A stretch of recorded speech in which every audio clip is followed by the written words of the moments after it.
I like to talk a lot about automation, and I'm always a fan of exploring plants and relating to nature.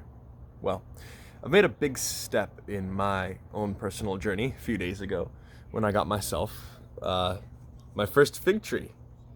So, this fig tree has been on my list for a long time. I've been wanting a fig tree for years and years and years, but I never felt like, it's a tree. It needs years to grow, so you got to fight the battle of delayed gratification.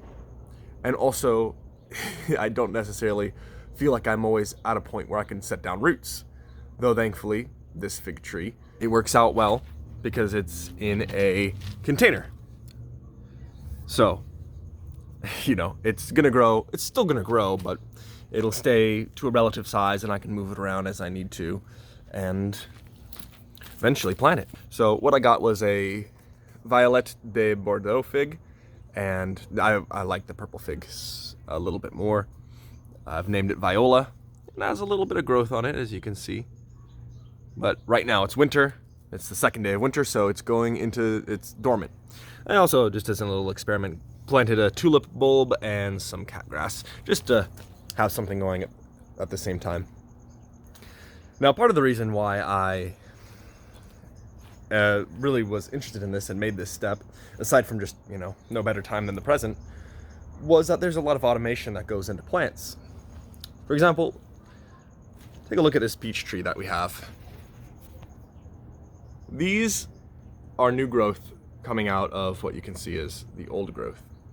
You can see the whole, it's like a 7-year-old plant, but it has new growth, even though, I think it's dormant right now. This guy, I don't know if these are new leaves coming out or old leaves or what's going on. But it has these new growths all over the place. And it didn't produce any fruit last year, but it's still growing. It's constantly, even when I'm not really paying attention to it. I've been out and about to a lot of houses lately, and I see a lot of plants. A lot of orange trees are, oranges is about to come into season, lemons too, citruses are doing well this time of year. But there's new growth all over the place, and I'm paying really close attention to it.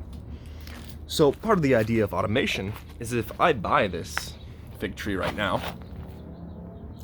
and I spend a little bit of time each day watering it and moving it into the garage to keep it warm when it's too cold for it, whatever. The thing is that a couple years down the line, which in a couple years that time will have passed no matter what, hopefully this tree is automatically taking care of growing and doing what I need it to do, what I want it to do, and I'll be able to kind of like track it. So this is where it's at. It's basically just a stick, a little bit of growth at the base, goes up.